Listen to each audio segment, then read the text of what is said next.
Coração quando o microfone cai no chão, né? Boa noite, irmãos. Boa noite, igreja. Muito bom ter a oportunidade de conhecer gente nova, estar com outros irmãos em Cristo também. Como foi apresentado aqui, eu sou o João, sou pastor de nova geração, jovens, adolescentes, jovens casais. Quem se sente jovem lá na Igreja Batista do Marapé, em Santos. Estou com esses 4 que foram mencionados por último aí, o Rodrigo, a Fernanda, a Natália e o Pedro, porque minha esposa não pôde me acompanhar hoje. Porque minha esposa, a gente tem um bebezinho de 1 ano e 10 meses, e quem tem bebezinho sabe viajar com ele, pegar trânsito igual a gente pegou para chegar aqui hoje. E ela também está grávida de 6 meses, que deve chegar ali novembro, dezembro, finalzinho de novembro, começo de dezembro. Então a Thaís não está aqui comigo hoje. Nosso primeiro filho é o Tito, que tem 1 ano e 10 meses, e pela graça de Deus, finalzinho aí do ano, estamos recebendo o Theo também, que já está no forninho. E é uma grande oportunidade de a gente conversar sobre a palavra de Deus e pensar no tema que foi proposto para o mês e agora caminhando para o final do mês.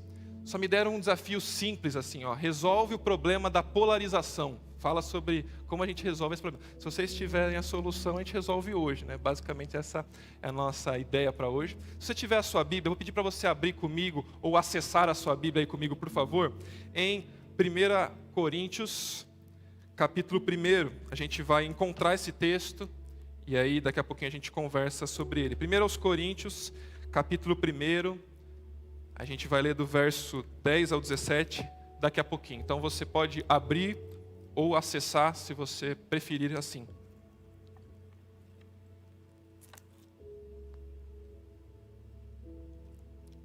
Se você encontrou, fica com ele ligado aí e daqui a pouquinho a gente conversa sobre esse trecho.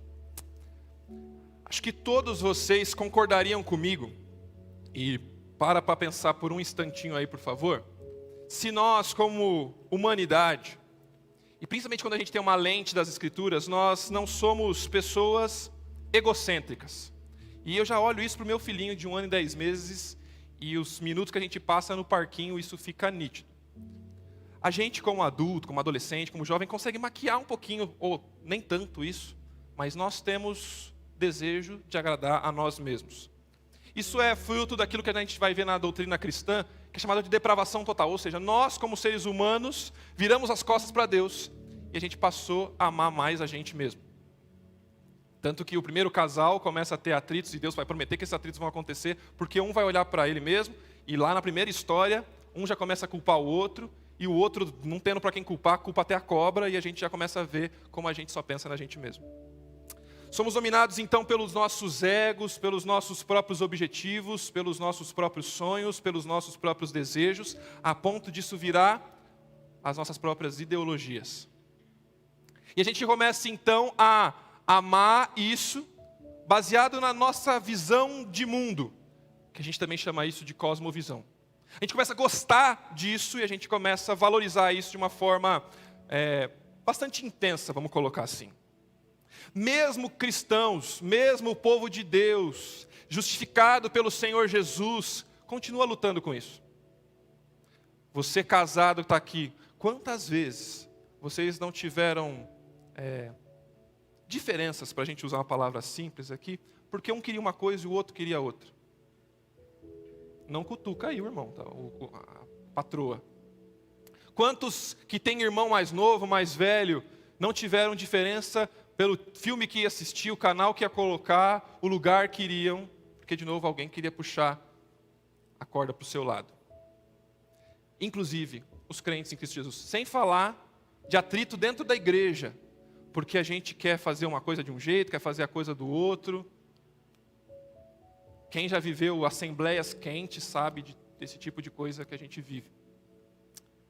Todos nós vivemos assim porque a gente tem um eu que reina dentro de nós e que a gente está tentando lidar com ele. Esse tipo de problema é o que causa grandes conflitos. Você vai lembrar da carta de Tiago no capítulo 4, versículo 1, que vai dizer que todos os nossos conflitos, todas as nossas guerras, todas as nossas discussões, as nossas diferenças acontecem porque tem algo reinando dentro do nosso coração que gera em nós desejos. E esses desejos são diferentes dos desejos das pessoas à nossa volta. A gente tem atrito. Como é que a gente resolve isso? Como é que a gente pode, de alguma maneira, trocar essa lente? Bom, Cristo Jesus veio para trocar a forma com que a gente enxerga as coisas. Para trocar a forma com que a gente enxerga o mundo. Jesus veio para mudar a nossa lente, para mudar o nosso paradigma, para mudar como a gente entende a vida. Para ilustrar o que Jesus vem fazer na nossa vida, eu quero contar uma história breve para você. Imagina a seguinte situação, conta-se a história de que um pai entra com seus filhos, alguns filhos, 4 filhos, no vagão de um trem de uma grande cidade, muito provavelmente uma cidade como Nova York, uma grande cidade dos Estados Unidos. E na hora que aquelas crianças entram com o pai no vagão, numa época onde a gente entrava e não precisava estar de máscara, cada um no seu canto, no seu quadrado, as crianças começam a arrebentar aquele vagão. Gritar, fazer barulho, pular, atrapalhar toda a viagem do mundo. E o clima no vagão fica terrível. Todo mundo bravo, inquieto com o que está acontecendo. Todo mundo queria resolver aquilo, mas ninguém tinha muita coragem de fazer nada. Até que uma pessoa, um adulto, um senhor, incomodado com aquilo, cutuca o pai que está tentando cochilar com os olhos fechados, encostado na janela, e fala assim, senhor, o senhor não está vendo que todas as crianças aqui, ou melhor, as suas crianças, estão atrapalhando a viagem de todos que estão nesse vagão? Está insuportável, contenha seus filhos, por favor. E o pai, tentando calmo, acordar, entender o que estava acontecendo, vai pedir desculpa para aquele senhor e diz assim, Senhor, me perdoa. Os meus filhos estão agitados, vou tentar acalmá-los, mas é que a gente acabou de sair do hospital e a gente recebeu a notícia que a mãe deles acabou de falecer. E aí o paradigma daquela situação mudou. Porque antes aquelas crianças eram crianças ruins, crianças não comportadas, crianças que não estavam nem aí para as ordens do pai ou de qualquer pessoa. E naquele momento, a visão de todo mundo sobre aquelas crianças passou a ser de compaixão. Porque aquelas crianças não estavam sendo desobedientes. Elas estavam com medo, assustadas, sem saber como lidar com aquilo. A lente de todo mundo mudou para enxergar a mesma situação. Jesus veio para mudar a nossa lente como humanidade. A gente enxergava ou enxerga a vida de um jeito com a nossa própria lente. E Jesus quer trocar o nosso jeito de ver a realidade, o nosso jeito de ver o mundo. Nós todos nos amamos bastante. E Deus quer mudar a nossa forma de ver o mundo. Nas últimas semanas vocês conversaram sobre polarização. E se a polarização é uma realidade, e no nosso tempo ainda mais acessível, visível, mesmo no seu aparelho de celular, quero dizer para você que se o egoísmo nos divide, o Evangelho nos cura. Vamos ler comigo, por favor, então, 1 Coríntios, capítulo 1, versículos de 1 a 10. Eu estou lendo na nova versão transformadora, na NVT. Você pode me acompanhar na versão que você preferir também, tá bom? Diz assim: Irmãos, suplico-lhes, em nome do nosso Senhor Jesus Cristo, que vivam em harmonia uns com os outros e ponham fim às divisões entre vocês. Antes tenham o mesmo parecer, unidos em pensamento e propósito, pois alguns membros da família de Cloe me informaram dos desentendimentos entre vocês, meus irmãos. Refiro-me ao fato de alguns dizerem, eu sou de Paulo, enquanto outros afirmam, eu sigo Apolo, ou outros, eu sigo Pedro, ou ainda, eu sigo Cristo. Versículo 13. Acaso Cristo foi dividido? Será que eu, Paulo, fui crucificado em favor de vocês? Alguém foi batizado em nome de Paulo? Graças a Deus eu não batizei nenhum de vocês, exceto Crispo e Gaio, de modo que ninguém pode dizer que foi batizado em meu nome. Sim, também batizei a família de Estéfanas, mas não me lembro de ter batizado mais ninguém. Pois Cristo não enviou para batizar, mas para anunciar as boas novas, e não com palavras de sabedoria humana, para que a cruz de Cristo não perca o seu poder. esse trecho foi escrito para uma igreja na cidade de Corinto e ela tem uma característica, ou algumas características muito marcantes, muito parecida com o contexto de grandes cidades, de metrópoles, como nós estamos acostumados. Como uma metrópole, como uma cidade com muitos recursos, com muitas pessoas, o que acontecia é que tinha muita procura por aquela região. Muita gente diferente aparecia ali. Era um lugar de troca comercial, era um lugar de gente de nações diferentes, de línguas diferentes. E quando muita gente está ali, muitos egos estão ali, muitas situações diferentes, muitas confusões, muitas desavenças também acontecem.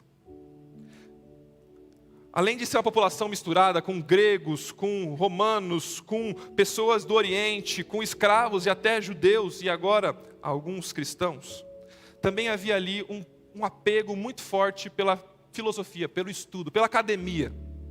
Um pouco diferente, ou talvez um segundo escalão ali, comparado com Atenas, que a gente vai conhecer ali das outras cidades. Mas Corinto tinha esse apego por estudar, apego pela filosofia. E o que acontecia na época é que havia ali discussões acadêmicas, discussões filosóficas em praça pública. Isso alimentava a euforia do povo de debate. Quem ganha, quem perde, quem é mais argumentativo, quem tem mais conhecimento, quem consegue vencer. Além disso, Corinto estava mergulhada num cenário de jogos olímpicos, mas os jogos istmos que aconteciam ali também na região. Mais uma coisa que tornava eufórico a competição. Quem era melhor, quem era pior, quem era valorizado porque vencia, quem não era valorizado.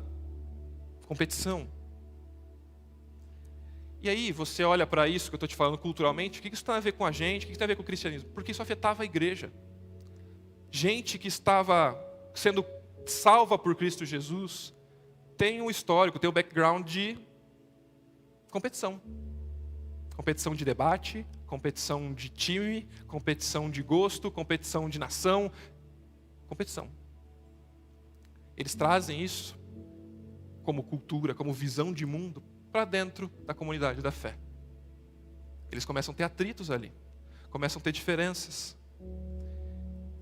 E aí o que vai ser claro aqui é que Paulo, chamando a atenção, o autor dessa carta, do povo para estar mais perto de Jesus, para crescer em maturidade, vai dizer que o problema deles, entre tantos outros, tem sido as divisões, ou, num tema mais atual, polarizações.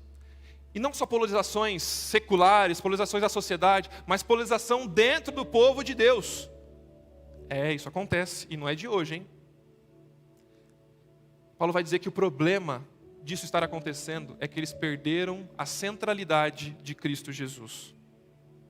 E aí, eles perderam o que mais os unia. Começaram a olhar para um monte de outras coisas e perderam a unidade em Cristo Jesus. Veja comigo, por favor, o versículo 10 mais uma vez. Irmãos, suplico-lhes, em nome do nosso Senhor Jesus Cristo, que vivam em harmonia uns com os outros e ponham fim às divisões entre vocês. Antes tenham o mesmo parecer, unidos em pensamento e propósito. Os versículos anteriores, se a gente não leu e não vai ler nesse momento, vão falar muitas e muitas vezes sobre Jesus Cristo. Porque aqui, ele está reforçando que Jesus Cristo vai ser a base para a unidade. E ele vai afirmar isso aqui no versículo 10 e vai afirmar também na continuidade do capítulo. Mas ele está dizendo que Jesus, como base, não tem sido suficiente para aquele povo. Tanto que ele começa com um pedido, com uma ordem, que em algumas versões vem como rogo-vos, ou suplico-lhes, como a gente leu aqui.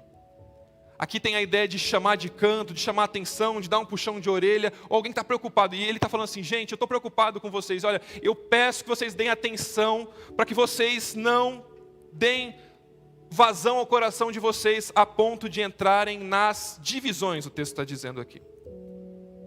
Eles estão tendo aqui o que o texto vai dizer com a palavra cisma, ou algo que está como um tecido rasgado, rompido. Essa é a ideia do que está aparecendo aqui no texto bíblico. Eles estavam com relacionamentos rasgados, rompidos, separados uns dos outros. eu suplico que vocês não optem, não caminhem para a divisão, não caminhem para a polarização, é o que ele está pedindo aqui. E essa divisão, o texto vai dizer que estava sendo nítida na forma como eles falavam, na forma como eles pensavam, na forma como eles viviam. O texto continua dizendo que ele está chamando o povo para uma harmonia de pensamento, harmonia de propósito. E eu preciso fazer uma pausa aqui para dizer que ele não está convocando o povo para viver numa monotonia, ou seja, todo mundo vai vestir a mesma roupa, todo mundo vai torcer para o mesmo time, todo mundo vai fazer a mesma coisa. Porque esse mesmo Senhor, esse mesmo apóstolo que escreve Coríntios, escreve, por exemplo, Efésios, e ele vai valorizar e vai destacar que a multiforme graça de Deus é manifesta em muitas pessoas que são salvas pelo Senhor Jesus. Como é que a gente então concilia as duas coisas? O que ele está dizendo é que nós somos diferentes. E Deus não fez pessoas iguais em nenhum lugar do mundo. Você não é igual a ninguém, nem que você tenha um irmão gêmeo, você é igual a ele. Mas ele está dizendo que é possível ter harmonia em Cristo. Você pode vir de camiseta, como pode vir de camisa, como você pode gostar de um time de futebol ou de outro. Mas ele está afirmando aqui que há possibilidade de harmonia em Cristo Jesus. Então, a ideia aqui não é que a gente precisa de uma uniformidade, todo mundo com o mesmo uniforme de vida, mas o clamor das Escrituras para que nós andemos em unidade, mesmo senso de propósito, mesma vida, mesma caminhada, mesma jornada, olhando exclusivamente para o Senhor Jesus, norteados por Ele. Versículo 11. Pois alguns membros da família de Cloe me informaram dos desentendimentos entre vocês, meus irmãos. A informação chega para Paulo por meio de uma família que, preocupada com a igreja, pede apoio do apóstolo. Pede apoio deste homem de Deus. E ele, vendo que tem alguma coisa errada, intervém. Imagina como é que foi a recepção quando essa carta foi lida lá na igreja, todo mundo já olhando para a família da Cloe que está sentada em um dos cantos lá da congregação. Mas aquela família preocupada para que a igreja andasse junto. Aqui não é um apoio para fofoca, não é isso, é uma conversa para outro momento. Mas o que está vendo aqui é gente que está preocupada em fazer as coisas darem certo. E aqui aparece mais um termo que é desentendimentos, diferente do primeiro, que é um termo um pouco mais forte, usado para falar sobre batalha, guerra, conflito. Então eles não estavam tendo relacionamentos separados.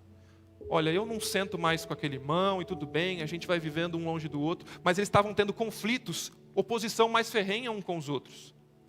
As duas coisas estão sendo combatidas aqui. Polarização do tipo, eu não me misturo com ele, polarização do tipo, nós somos inimigos, a gente precisa dialogar ou discutir, e isso é algo muito importante, eu vou debater com você, eu vou digitar contra você, e postou que eu não gosto, o cenário vai ficar complicado. As duas coisas são expostas aqui. Versículo 12. Refiro-me ao fato de alguns dizerem, eu sigo Paulo, enquanto outros afirmam, eu sigo Apolo, eu sigo Pedro, ou ainda, eu sigo Cristo. Basicamente, a igreja aqui está dividida em partidos. Parece algo familiar com você hoje? Partidos. Alguns começaram a dizer, olha, eu sou discípulo de Paulo. Ah, não, eu sou discípulo do Apolo. Eu sou discípulo do Pedro. Ah, eu sou discípulo de Jesus. E numa leitura simples, sem muito conhecimento do que está sendo dito nas Escrituras, você fala, é só uma mera divisão. Não. É uma divisão baseada em visão de mundo, em percepção, em coisas que a gente valoriza mais em detrimento de outras. Por quê? O grupo do Paulo é o grupo daqueles que estão na igreja, que participaram da fundação da igreja, porque Paulo provavelmente fundou a igreja de Corinto. E esse grupo valorizava o que a gente chama de liberdade, mas de uma maneira um tanto exagerada, caminhando para a libertinagem. Porque Paulo começa a ser esse que, acusando principalmente o judaísmo, vai falar o seguinte, a vida cristã preza por uma liberdade. E muita gente, quando ouve liberdade, entende libertinagem. E essa galera começou a ouvir isso e falou o seguinte, agora eu estou salvo em Jesus, faço o que quiser. Parece muita pergunta que vai acontecer lá em Romanos capítulo 6, né? Então, já que nós somos salvos pela graça, vamos viver o que quiser. E aí Paulo, de jeito nenhum. Mas esse pessoal fala, ó, Paulo está ensinando isso, eu sou de Paulo, eu sou aquele que, good vibes, entendeu? Eu sou crente e vou numa boa. O time dessa galera. Você está me ouvindo isso e fala assim, tá errado. Esse grupo é nó cego, safado, não vale nada. Aí vem o grupo do Apolo. O grupo do Apolo, e não é o grupo que o Apolo puxa, mas aqueles que queriam apontar e gostavam mais do Apolo. Apolo tinha uma capacidade intelectual e uma capacidade de eloquência diferente dos outros. Apolo era um filósofo. Apolo era aquele mestre muito bom. Até o seu próprio nome aponta para algum background de Grécia, de filosofia nesse sentido. Apolo era aquele que ensinava e era profundo, tinha conteúdo. Era o grupo da academia da igreja. Era aquele que fala assim, poxa, esse camarada fala com profundidade, esse prega bem. Eu sou da palavra. E olha, não vem com coisinha meia boca para mim não, tem que ser... Eu não ouço qualquer pregador não, o pastor da igreja sofre aqui. Só ouço Nicodemos para cima aí, não dá, não conversa. Se não mencionar 5 vezes o grego no texto, na pregação, para mim está fora. Esse povo aí de Paulo é meio libertino, vive de qualquer jeito. Eu sou teólogo aqui, vamos, Bíblia é Bíblia, teologia, e eu amo a teologia, não é isso que eu estou dizendo aqui, mas me acompanha aqui no raciocínio. Aí tem o terceiro grupo mencionado aqui, que é o grupo de Pedro. Muitos vão dizer que esse grupo é aquele dos conservadores. Principalmente porque os conservadores são convertidos vindos do judaísmo. E uma espécie de judaizantes aqui de Corinto, eles estão apegados a algumas tradições. E eles querem exigir que a igreja viva algumas dessas tradições, principalmente aquelas que vieram do judaísmo. E eles vivem em embate. Principalmente com aquele grupo que você já deve imaginar, dos mais livres. Problema. Aí você deve estar lendo o texto bíblico comigo e falando assim, não sou nenhum desses 3, eu sou como o quarto, o de Cristo. Esse é o bom, né? Errado. Por que essas pessoas estão dizendo que eles são do grupo de Cristo? Porque eles querem dizer o seguinte, eu não me submeto à liderança de ninguém. Eu sou de Jesus. Eu não sigo homens. Eu não me submeto à liderança de nenhum pastor, de nenhum irmão da igreja. Quase que se esquecendo que foi Deus que estabeleceu líderes na igreja. O próprio Senhor Jesus que capacitou pessoas para servir em piedade nessas funções. É uma vida de eu sou o líder de mim mesmo. Ninguém vem conversar comigo, hein? Ninguém vem me dar bronca, não. Eu, Deus e pronto, acabou. O que a gente está vendo aqui é o problema da polarização, das preferências, cada um com a sua ênfase. E ao ouvir essas ênfases, isoladamente, elas fazem sentido. Porque Deus ensina, a palavra de Deus nos ensina sobre uma liberdade cristã. E ela também nos ensina sobre priorizar o estudo da palavra, e quanto mais profundidade, melhor. E ela também nos ensina que existem coisas que Deus quer de nós, e que nós não podemos abandonar a tradição só porque houve tradição, mas o ruim é o tradicionalismo. E inclusive porque o líder tem uma função... O problema é que a gente pega uma coisa e começa a torcer pelo nosso próprio time.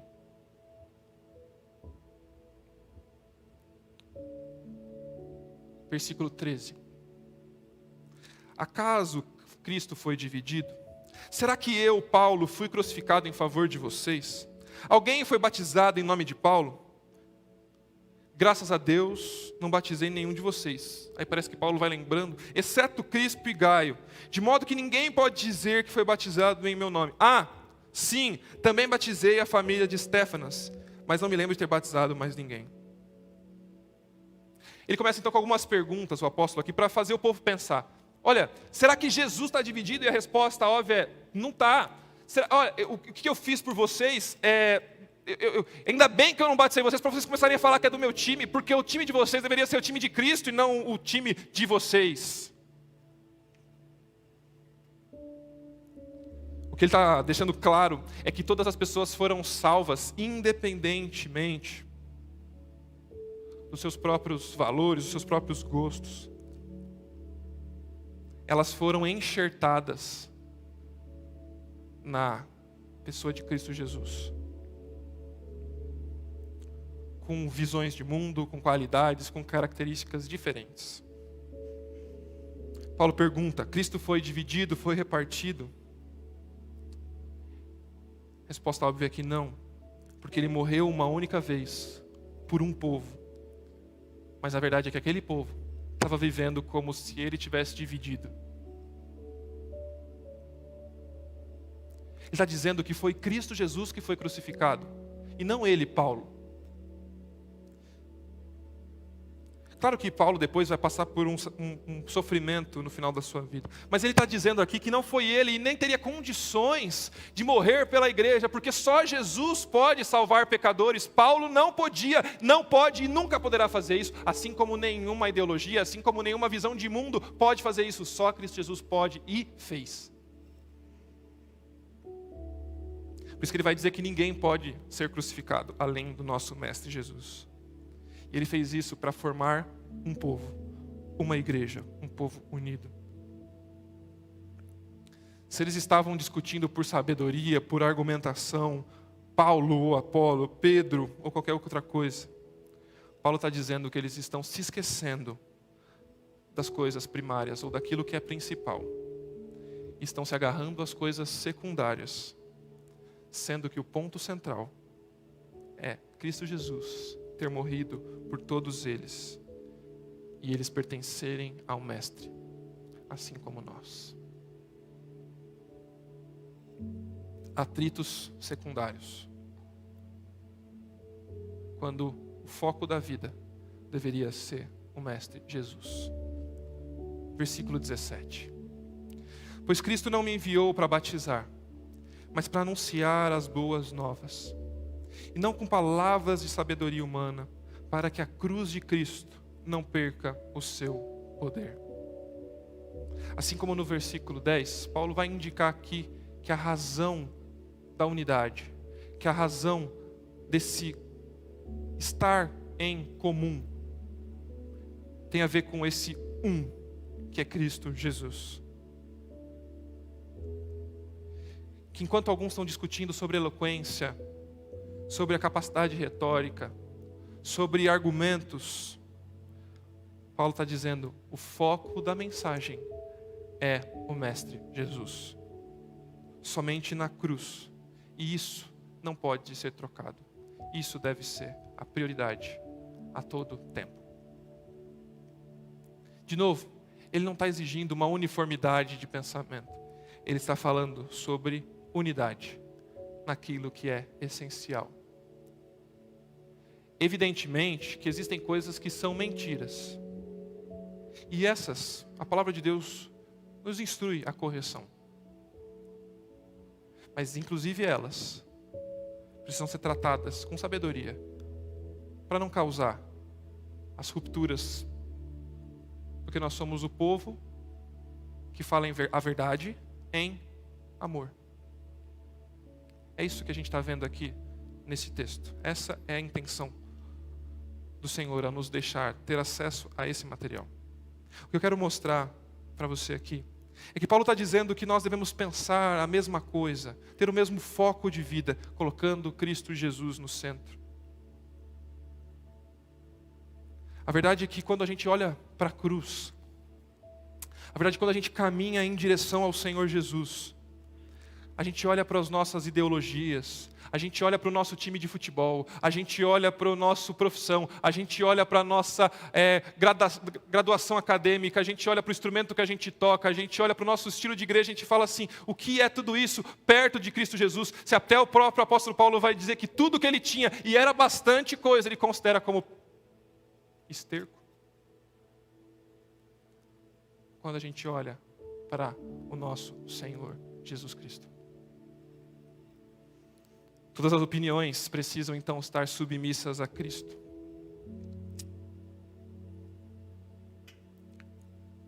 O que eu quero dizer para você hoje é que a natureza dessas polarizações, como a gente tem conversado, vocês têm conversado aqui durante esse mês, ou dessa falta de unidade, todos esses atritos estão no pecado do orgulho, no pecado do egoísmo, de nos amarmos demais. Quando nós começamos a criar coisas que foram boas, criadas por Deus, como ídolos, como diz Romanos capítulo 1, nós começamos a amar a criação ao invés do Criador. E a gente começou a viver uma eterna disputa de opiniões, várias polarizações. A gente começa com discussão política, a gente começa com discussão hoje até sobre tratamento de saúde, e vou pausar aqui. A gente começa com discussão de time de futebol. Eu vinha com 2 cariocas no carro e a gente começa a discutir sobre biscoito e bolacha. A gente discute estilo de vida. Até teologia e vida cristã a gente discute. Eu prefiro uma igreja que é mais missionária. Eu prefiro uma igreja que é mais do discipulado, da instrução bíblica, como se a gente pudesse viver coisas diferentes, assim, como se isso fosse o ideal de Deus para a gente.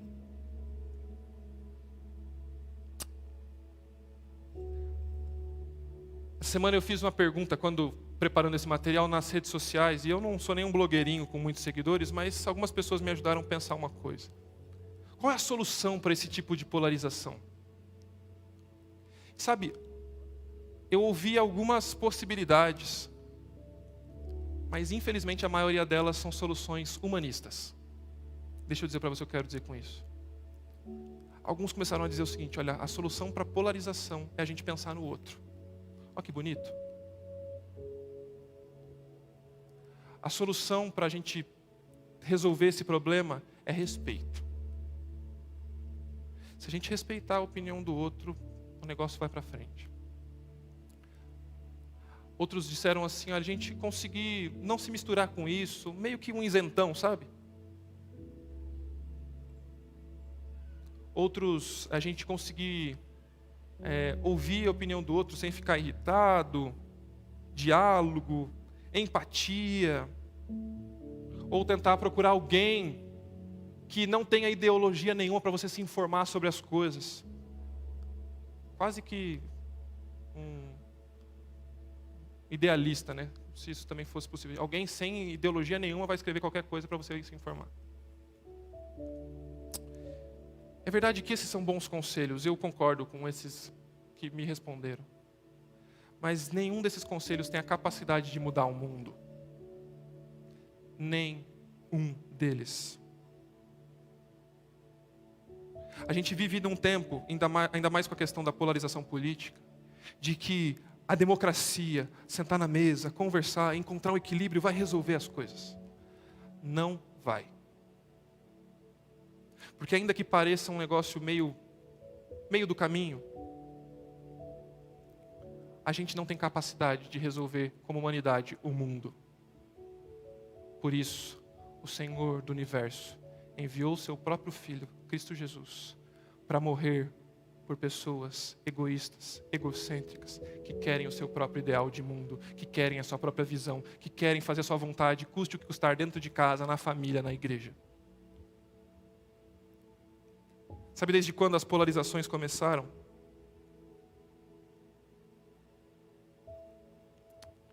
Adão e Deus. Caim e Abel, os 2 irmãos. E depois disso, família contra família, nação contra nação, corações contra corações.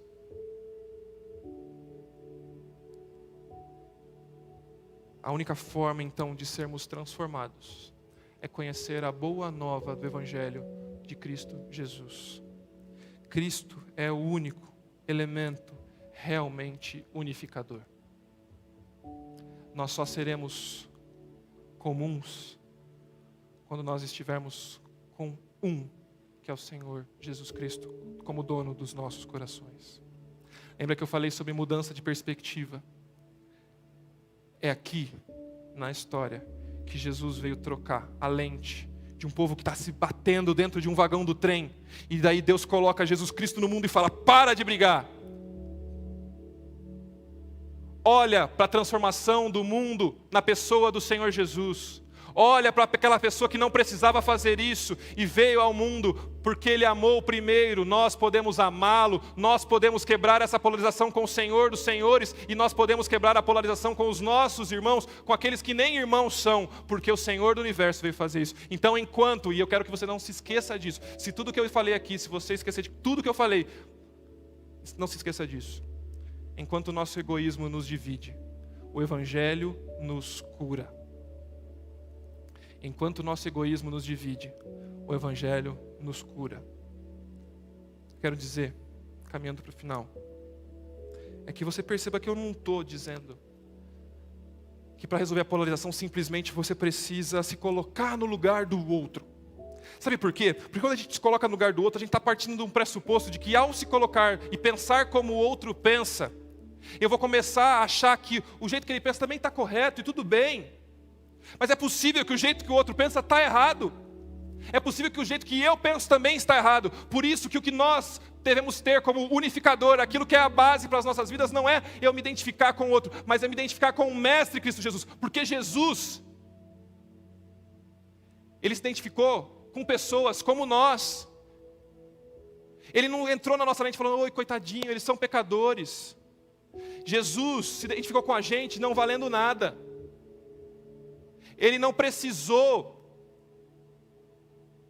entender a nossa visão de mundo simplesmente, claro que ele veio como ser humano, e aceitar dizer que a gente não tinha problema. Ele amou, inclusive, com tantos e tantos problemas. Isso é amar segundo o Evangelho. Jesus amou pessoas que definitivamente não estavam certas. Também a solução para esses conflitos ou para essas polarizações também não é ser alguém sem conflito. Olha, eu não brigo com ninguém, eu entro na rede social, eu sou totalmente de boa, eu só quero curtir foto de gatinho e meme engraçado. Porque essa espécie de isenção pode parecer saudável, mas também não está olhando pela perspectiva correta. Porque além de nós vivermos em paz, o Evangelho nos chama a sermos pacificadores, promotores da paz. Porque nada disso vai dar certo, meu irmão, minha irmã que está aqui hoje. Porque os aspectos humanos são insuficientes para qualquer redenção. E eles não têm condições de substituir o Cristo. Significa que nenhuma redenção vai vir por um partido político, nenhuma redenção vai vir por um processo de edificação, de transformação. Pode ser bom para a gente, pode ser bom para a nossa nação, pode ser bom para o nosso estado, pode ser bom para o seu município, mas não vai vir ali. Inclusive eu quero quebrar um discurso que tem me incomodado já há algum tempo, e eu quero falar mais uma vez, como eu tenho falado em outras oportunidades. Alguns vão dizer o seguinte: olha, o que vai mudar o mundo é a educação, mudar o Brasil é a educação. Eu acredito na educação, ela é importante, vai fazer muita diferença se o nosso país tiver mais pessoas com cultura, com instrução. Mas sabe o que muda o mundo? Pessoas que conhecem a Jesus. Vai para a Europa e vê um monte de gente que está instruída, que tem curso, tem pós-doutorado, mestrado, pós-doutorado, sei lá os nomes que já dá para lá para cima. E vê se é um povo que está em paz. Ah, não tem guerra, tudo bem. Mais ou menos. Mas eles não têm paz em Cristo Jesus. O que traz isso é conhecer o Senhor Jesus, é conhecer o nosso Salvador.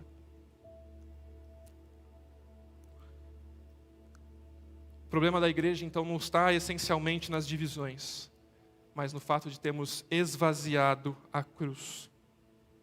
O problema mais profundo é que nós, ao esvaziarmos a cruz, enchemos os nossos gostos pessoais, enchemos as nossas vontades e damos vazão a todas elas. Sabe quem começou quebrando a polarização do mundo? Deus enviou seu próprio Filho para nos trazer paz. Romanos capítulo 5, versículo 1. Tendo sido, pois, justificados por Deus, mediante a fé em Cristo Jesus, temos paz com Deus. O maior de todos os conflitos, a maior de todas as polarizações do universo, foi restaurada, e não porque nós fomos em direção a Ele, mas porque Ele veio em direção a nós. Se o egoísmo nos divide, o Evangelho nos une novamente. Santo Deus, muito obrigado pelo Teu grande amor. Muito obrigado pela Tua maravilhosa graça. Muito obrigado pela cura que nós recebemos em Cristo. E não só uma cura dos nossos problemas de aqui e agora, mas uma cura ainda muito mais superior. Uma cura da nossa divisão com o Senhor do universo. Porque nós te ofendemos, Deus, tem misericórdia de nós.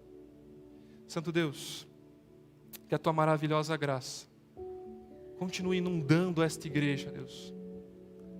A começar de cada líder que aqui está.